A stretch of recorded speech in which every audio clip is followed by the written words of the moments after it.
man. So we'll just get this going. And welcome to the Pagey train.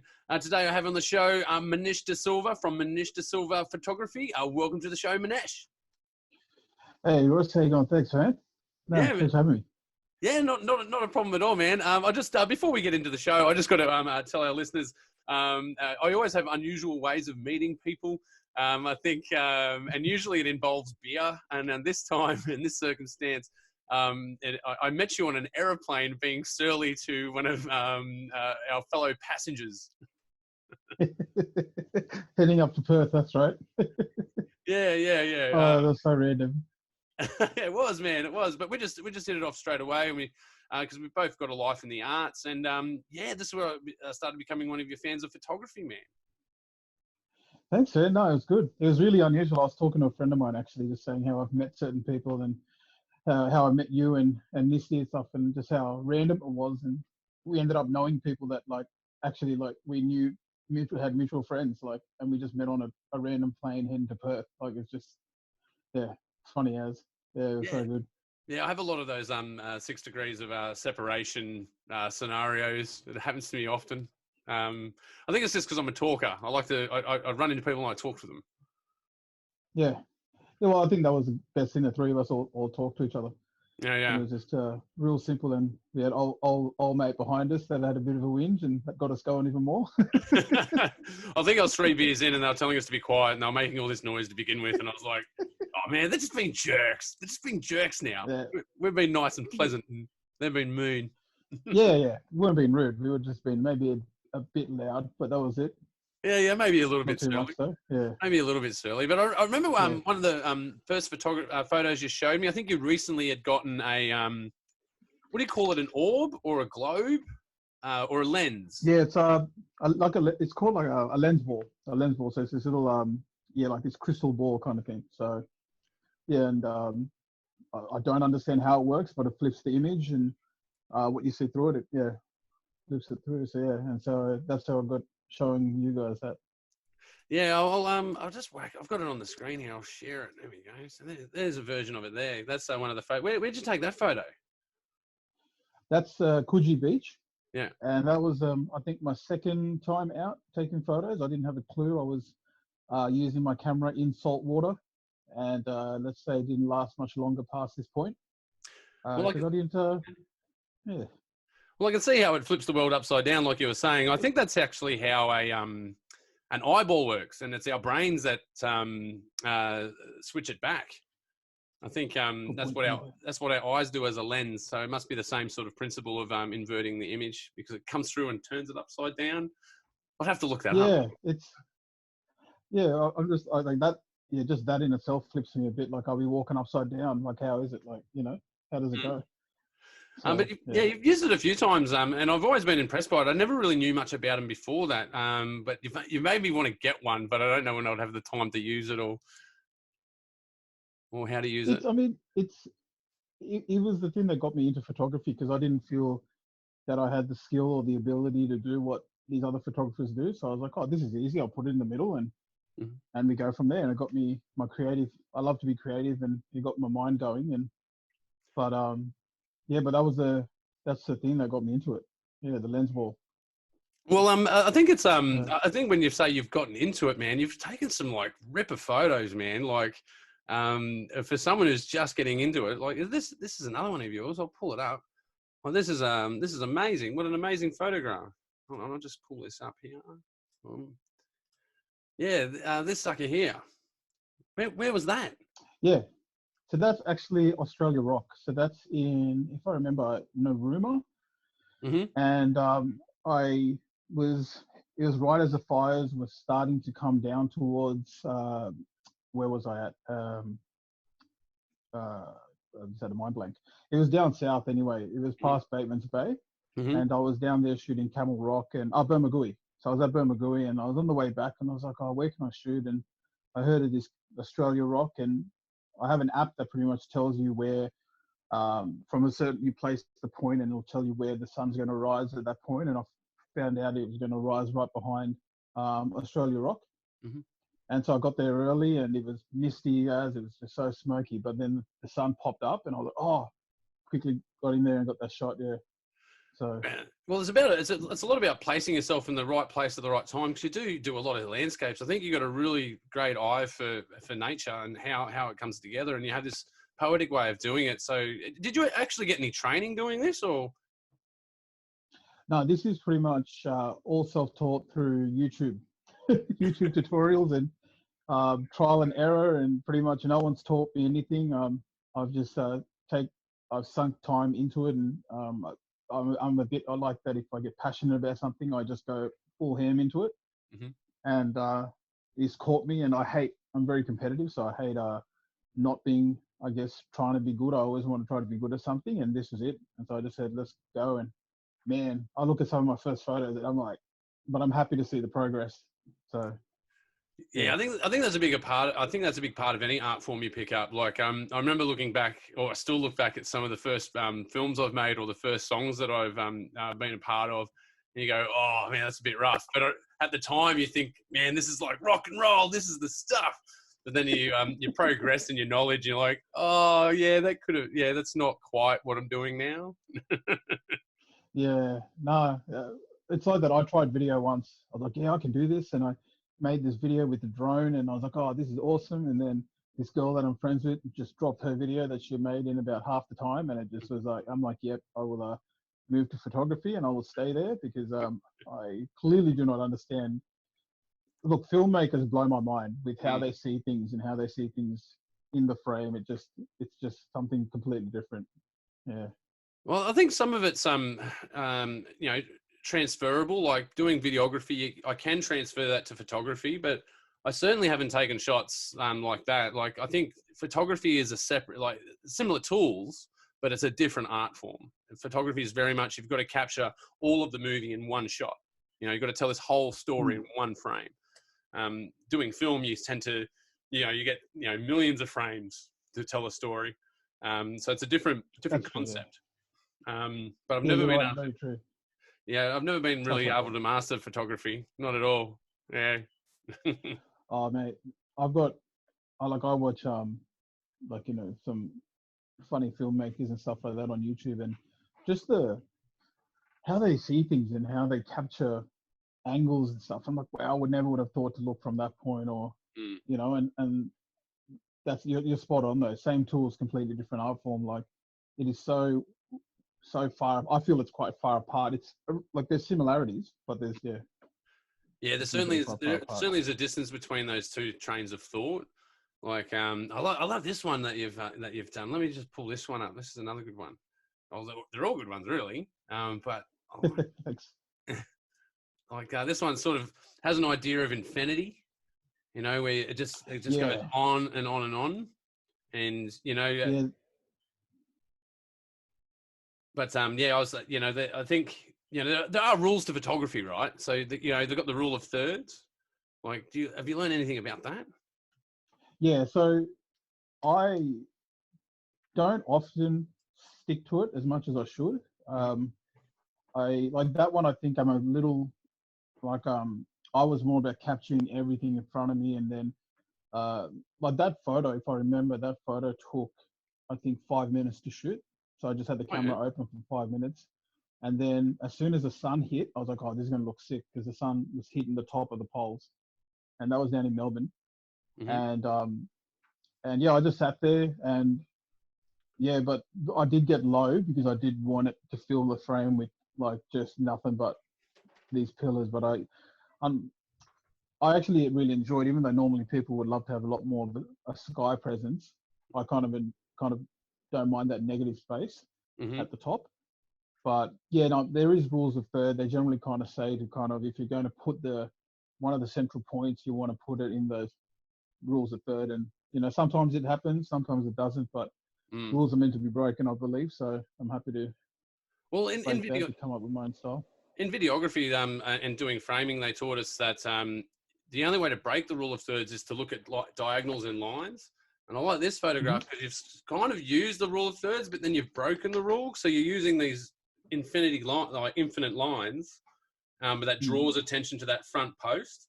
I just think it's really cool how, a dude that's just learning on YouTube can put into all of these concepts and and see the world that way. It just fascinates me, man, how people's brains work, you know? Definitely. Like, I think I was walking pretty much back and forth till I found the straightest kind of line for Hmm. me, and then you could see the other lines all kind of point in towards that, like you said, that front pillar. At first, that wasn't my thing, but then as I noticed it, I was like, oh, so I kind of moved it around a bit by bit, Mm. and pretty much moved. I think I did about 5 shots within probably about a centimeter of movement. I just kept moving, bang, bang, and then when I So you got the edited, right I was like, spot. okay, this is it. Yeah. Yeah, yeah. Man, but you've been to some interesting places as well. Like, I saw an iceberg. Did you photograph an iceberg somewhere? Sure you did. Yeah, that was probably the ice lagoon in Iceland. Yeah, okay. So yeah, I would have had no interest to go to Iceland if it wasn't for photography. Yeah, Yeah, yeah, that's it there. Yeah. that's a So great shot. um, yeah, we was lucky we got the rays in the back. And I really kind of like this because in photography, like you do kind of want to have a contrast of colors, and Hmm. you've got the warm tones in the top, and then you've got the really cold tones at the front. And then that bird, I think, just I was spamming the shot to hopefully capture a bird at the right moment, and I was lucky enough to get one there. So, Oh, it's even in the good spot but of the yeah, frame as well. Like, yeah, yeah. you know, I don't think you could have even photoshopped it that well. You know, you go, oh, I'm going to put a bird in this shot. I don't think you could have done that. Well, Yeah, no, there's like I was like, sorry. I was just going to say, speaking of that, like, there's another end to photography. Same with videography, right? If you've shot some content, you're going to have to take it into an environment and work on it. You don't just that's not just straight off your camera. You've done color correction and stuff on that, right? Yeah, yeah, definitely. So my process, my process from before Iceland was completely shifted after Iceland. So Oh yeah. I was pretty much primarily one program. Yeah, I'd use Lightroom, go in there, do my things. Go, yeah, this looks good, and then um, that was it. But now that I've come back, I did Iceland with a photographer named William Patino. So I did a workshop with him over there, and pretty much now it's gone from me doing a photo. Say like I do a sunrise, I come home and I would edit everything, falling asleep. So I'm editing like this, just like nodding off, Mm-hmm. and then I'd go, these are my photos. And so now I pretty much take my time. Each photo I reckon will take 3 to 4 hours of editing, um, and not major editing, just real minute little things. And then after about a month, generally, there's some that I put up in a day if it's like there's not much to. Yeah, if it's after a month, then I'll start to show it. But yeah, the process is I love the process of editing. That's my favorite thing now. So I mean, outside of shooting. So yeah. Yeah, it's strange how that can happen because you get into it wanting to capture images. Like I think you know, a similarity between a videographer and a photographer is that you want to find an image, you want to find a nice picture to shoot, and then you start finding those images, but you realize the real another side to that coin is how you edit that image. You might have to do a lot of setup to find the sunrise at the right time or to get the right natural light, or even setting up your own lighting to get the right frame. But then after that, there's this whole process of color correcting and you know, post production on your work. And a lot of time goes into that. I think, especially in this day and age, people, you know, question a photographer. They go, "How come that's $20 for that one photograph?" And you'd be like, "Well, it's actually 3 hours work, man. I think $20 is a bit shy. I'm only saying $20 because then I won't offend you to buy it." Yeah. You know, because I don't know, when I started hiring photographers, say about 7 years ago, I think I was on that side of the fence where I go, "Oh, come on, buddy, it's only photography."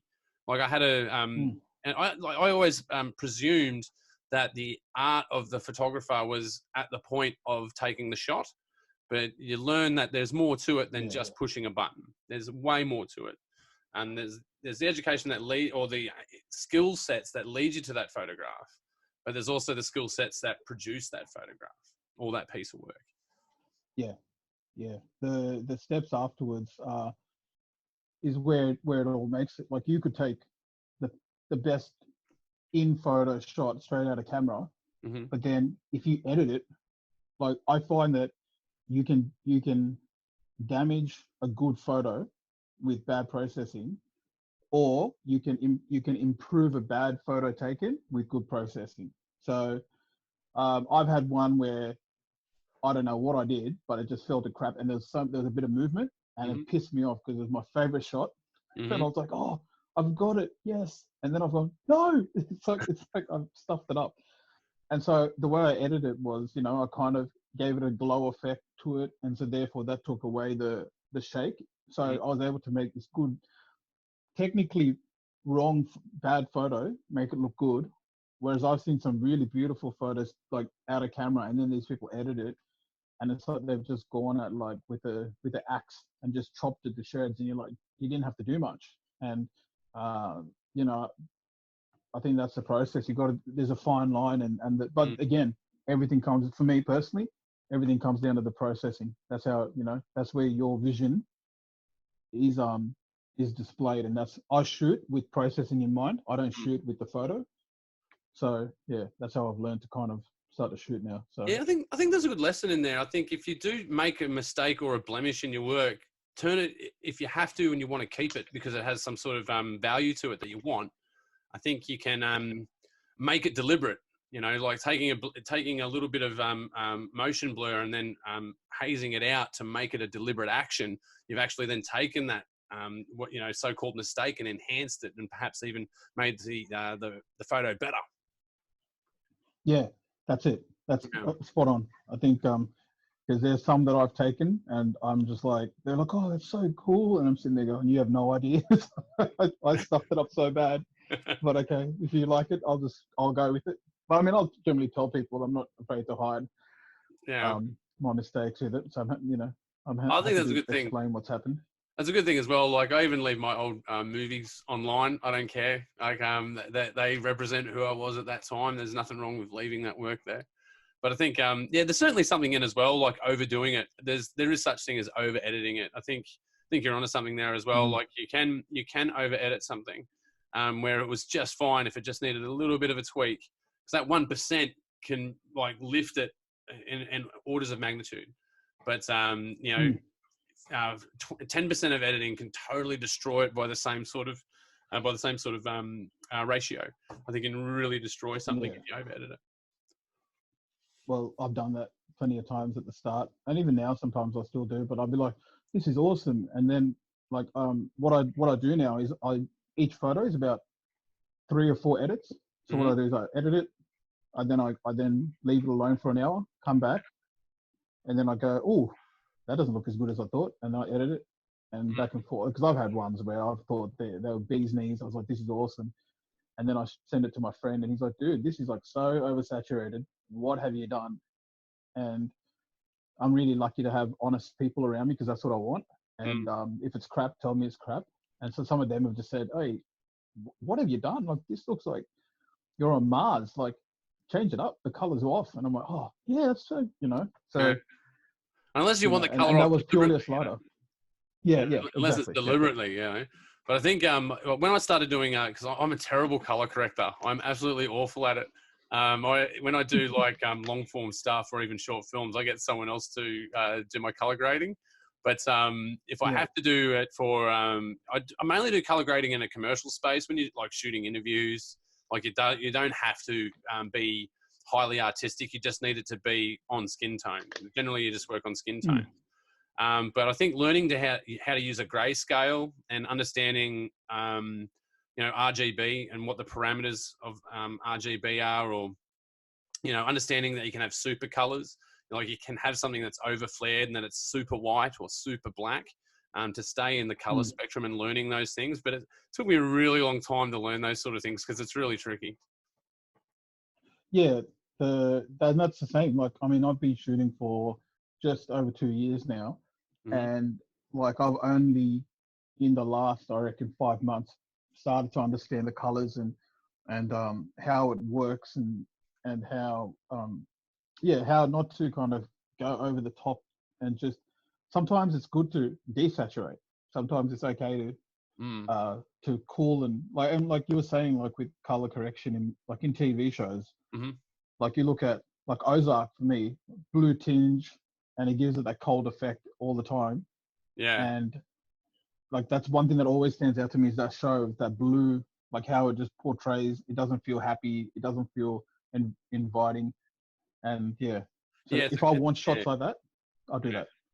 Yeah. Yeah, I think Ozark. I like the color grade in that. It shows a cold and stark world, and that's the intention, because it puts when you're watching something like that, it will put your brain in a frame of mind. You know, there's been a lot of examples of use of color in this sort of way, in an unnatural way. I think one of the most famous ones for me was Schindler's List. It was a film that was entirely shot in black and white. But then they showed a little girl wearing a red jacket, so that they tagged one point of the film. And I think just that one use of color throughout of that, dark and morbid film, because it wasn't a film to be done in color. I think just the use of that one color really changed things. I think another good example actually is Pleasantville. Have you ever seen this film, Pleasantville? Yeah. I can't remember it too well, but I have seen it. Yeah, it's one. Wasn't it black and white to start? Yeah, I remember. Yeah, these guys, they get pulled into a TV show that's black and white that they liked when they were kids, or it's an older TV show, but this dude's really into it, and they end up with this magic remote, and they get pulled into this black and white TV show, and eventually things start turning to color, and they even use it when you try to do it on YouTube. So if you're doing it as a tutorial to learn how to do different kind of weird color gradings. They call it the Pleasantville Effect. When you make, like when you make a, like a good example for photography, I guess, would be a rose, where you make the petals red, and then you desaturate everything else and make it black and white. Yeah, they call that the Pleasantville Effect. Yeah. Oh, there you go. Yeah, I've done that before, so there you go. Yeah, no, it's totally nerding out there, clearly. But that's mad. That's awesome. Yeah, but let me pull up this other photo. This one I just come across that you've done. I really like this one. It's another one of those ones that take you to infinity. That, it's another one of those that take you to infinity, and then you've broken the symmetry with it, but at the same time it has a lot of symmetry too. It's a really good photograph. That's actually probably 20 photos. And the reason that's 20 is it's only 20 because of the jetty, because there was about 20 people on there. So I just kept shooting, and so what would happen is when people moved, that opened up that view of the jetty. Yeah. So pretty much the only point I kept in there was my friend who I was seeing at the time. So that's her there. And she just walked in front of me to take the shot. I'm like, what are you doing? I'm like, oh, whatever, just go. And I ended up keeping the shot, but that was end up being people moving, so I had to go through every photo, and I was like, okay, I'm going to keep this part of it, and it was all the jetty. Everything else is the one shot. Yeah, and I just remember going, as a photographer, like I know that'll happen. People will be there. I'm not going to expect them to like not do it. I'm like, you got to live life. So I was like, whatever. So I just kept shooting, and then lucky enough, I was able to get the way I wanted. And with and with the technology with Photoshop's so powerful that now it's got to a point where if say you're standing in there, I could just go and highlight you, and it would read the pixels around you and then fill that in automatically and remove you from the shot. Like, it's just crazy what it can do now. Yeah, it's called they call that interlacing. I think it's the interlacing effect. They do it in they've been doing it in TV for a long while with when they superimpose things, but now they do it with like actual image rather than a superimposed image. They can use products of the image itself, which is really trippy stuff. I think they've gone really crazy these days. What do they call it? Those fake videos where they put someone else's face on a video. Deep fakes. Is that it? Deep fakes, yeah, that's it. Yeah, deep faking videos, man. Intense. Yeah, man. Well, the first time I saw it, I think I saw Jim Carrey on a Jack Nicholson piece. I think he was doing The Shining, so they put Jim Carrey's face on Jack Nicholson in The Shining, and someone said, someone came up to me and they said, you know, Jim Carrey's really acted this out really well. And I said, it's not Jim Carrey. It's still Jack Nicholson. It's just got his face. And I realized it's not actually real. And then I had to go and check out what's this software that people are doing. And it's, the deep And it's fake kids stuff. are doing it. Like kids can do it. Like there's this one I watched called, it's like a round table. And it had this guy called Josh Robert Thompson, who's just really good with impressions, and he does the Goblin. And they had him, Tom Cruise, Ewan McGregor, and like a few of these people. And I'm just watching it going, at first I thought, wow, these guys look like these guys. This is incredible. Like the makeup is unreal. And I'm sitting there just like absorbed in it. And then you read, oh, they're fake. How do they do it? I'm like, what? And then you find out it's this software. Like it looked intense. It was unbelievable how good they look. Yeah. Yeah. Well, it makes you wonder in the future. Like the one that was scary. I can't remember what I was watching. A satire show. It was an American one. Might have been Steve Colbert, I think. Not sure, but they had President Obama, cursing and swearing. So they had his voice matched, and they had an actor do the motions, who was a close lookalike to Obama, and then they put Obama's face on him, and it looked like he was talking. And that's now. Imagine where they're going to be in 2, 3 years, 5 years time. It'll be full like Running Man style, where they'll be able to just fully superimpose like people in these scenarios, and you won't know if they're real or not. It'll take fake news to another level. Which movie was it that I just watched? It had I think it might have been Solo. They had they had Tarkin on it, and like the actor's been dead for like years. Yeah. And I'm watching it. I'm like, I remember just nudging my friend. Hold on, how did they get Tarkin on here? And because it looked just like him, it sounded just like him. And then they've just obviously, I mean, look, that's a multi-billion-dollar company that's got the funds to be able to do that. But even that, like just watching it, and it felt like he was there. Yeah. And you just can imagine what, as you said, the technology, like nothing will hold them back. It'll all be our only limit will be our mind. Yeah, I think they'll eventually that's like it's $1 billion now, $1 billion budget now, but in 3 years time you'll be able to get the app for $7.99. Probably. Yeah, man. Crazy where it's going. But the other thing I wanted to bring up as well on the show, man, is your shoes, man. You are the person in my life that I don't know anyone who owns as many shoes as you own, man. Do you just collect one kind? Like, is it just Nikes or? Yeah, well, look, majority of my pairs are the Nikes, the Jordans. I'm a big Jordan guy. All my shoes that I do like are generally in the 90s range. That's when I grew up, and for me was my favorite era. But yeah, it's a damn addiction, and I'd like to have found something that wasn't as expensive at first. And actually, at first, what am I talking about? It's still expensive. It's just it's a pain in the ass. Like you get something, and there's this meme. I still see it, and it's me to a T, where it's like me saying, "Oh, I shouldn't buy it," and then this voice saying, "Don't worry about it. Just buy it now. You'll deal with the consequences later." That's me. So, yeah, I get them, and I'm like, "What have I done?" So, well, do you know how many shoes you've got? No idea. I pretty much cut down by half, and so I've only got one room now, and at my most I would have had two rooms, but now I've cut down to one. So this is actually probably about 50% of what I have now, and then I've got across the other side here, but that's a complete mess. But it's this is what I wear the most, so I have them here. So yeah, okay. Yeah, well, I reckon I'll have at least triple figures for sure. Yeah, so. Wow, it's a lot of shoes, man. Well, surprisingly, I have friends of mine that make me look like I've got nothing. I have a friend that has over 1,000 pairs.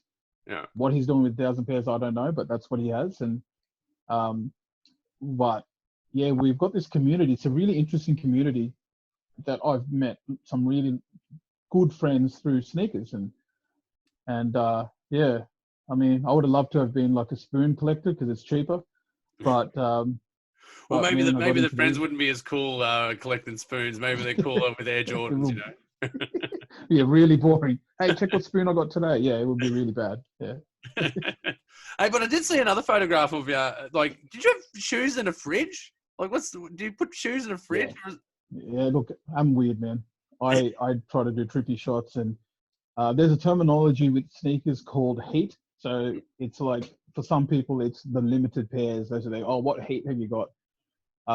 For me, I'm not about that. It's what shoes I love, and so for me, that's so I went and put them in the fridge. I said, "I've got to keep the heat on ice," and so I put them Oh, in the I get fridge. it. And yeah, see, so for anyone outside of the scene, they go on, "This guy's an idiot." Um, for for me, I was just like, I posted on Instagram. It actually went off. Like one site had something like 15,000 shares and about, I think, close to 100. Sorry, not 100, about 50,000 likes or something. It was massive. So Yeah, it smart was, photo. Smart photo. yeah. I didn't think it was So, stupid, man. I just thought you were really serious about looking after your Nikes, man. yeah, it's like I buy a fridge. They're like, what food do you have? It's like Kramer from Seinfeld when that period when he just went into everything fresh food. Yeah, that was me then. I was like, yeah, no, I've got to keep my shoes. Yeah. Like, wow, he must have some really cool shoes to be putting them in the fridge, man. Like, they must be worth a lot. Man, that was like after that, that was like what's it, like the coronavirus clean down afterwards. I was wiping everything. I was like, this full Yeah, wipe down of everything. yeah. So like I just had to make, because I mean, I've just put shoes that I wear Mm. in the fridge. So I was like, keep the wipe out. So that was like a full, like clean. Yeah. Yeah, man. Yeah. Well, no, I must say, I've always been a fan of shoes. Don't get me wrong. I'm more of like a Vans and DCs dude. Nice, But comfy. yeah, like I like the skater shoes. Like I've always had like several sets of those, maybe up to like 8 or 9 sets, maybe 10. And I thought I had a lot of shoes, man. Well, I don't know. Sometimes it's just I can dig it. Like every time you go out, you've got a different set of shoes on because people notice that if you wear new shoes and you rock up somewhere, they go, new shoes. Like, but if you always rock up with different shoes, they're like, oh, he's always got new shoes. Um, and as well doing a little bit of stage work as well. Sometimes you want different outfits, different shoes to do different things. But yeah, not 1,000 pairs. It would take me 3 years to wear that many shoes.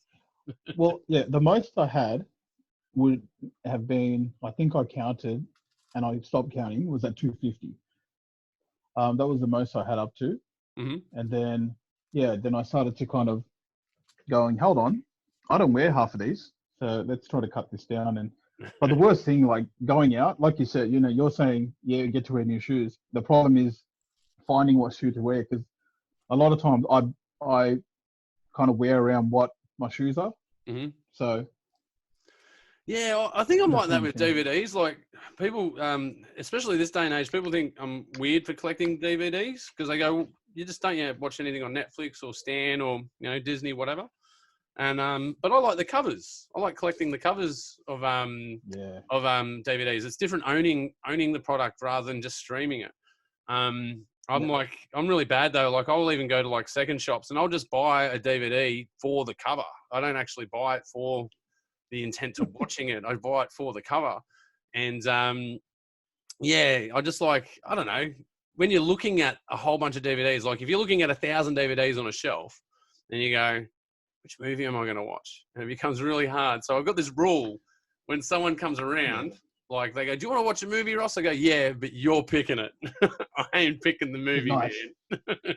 I'm Man, not capable. yeah.